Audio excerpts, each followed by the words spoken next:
Well, the actual winery here was started in 1985 with the first vintage. When we started out in our industry here, we were about 12 wineries that were part of the scenes. Today we are at 200 plus wineries. It's amazing how it's flourished. It's gone a long ways, really.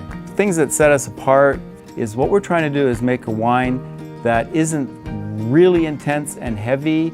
We're trying to make a wine that sits very pleasantly into your mouth, is very enjoyable, and really suits almost everybody's palate. And along with that, we're trying to create a high level of consistency.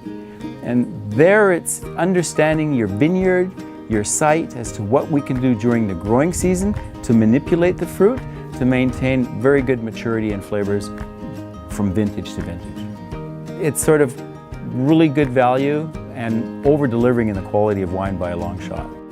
In regards to our portfolio of wines and how we've arrived at that and how it developed and unfolded, was in the early years when we started, so 1981 when we did our first plantings, being much colder winters, we had to select very hardy varieties, and it just happens that the white varieties are a lot more winter hardy, so that was an easy choice.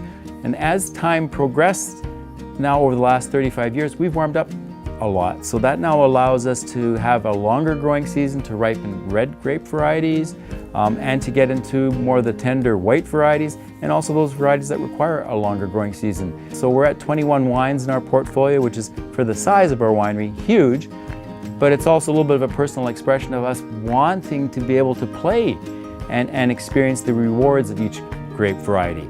My brother Gordon has made a very valid comment saying after farming for 35 years, you'd think we'd be able to do things easier and we'd have it figured out and we know what's going on, when in fact the reality is we're working harder every year just to squeeze a little bit more flavor out of that grape by looking after it properly in the vineyard and doing proper things in the winery.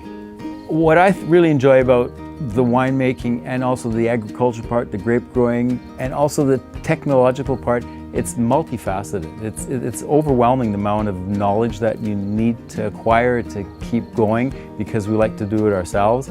And that is ever challenging. And it is also very rewarding. Technology today gives winemakers tools that we've never had before.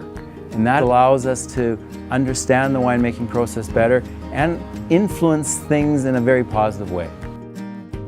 Word of mouth has been our best marketing tool, and it's worked very solidly. Even considering we've gone now to these 200 plus wineries in the valley, we still seem to be holding our own and would hope to continue.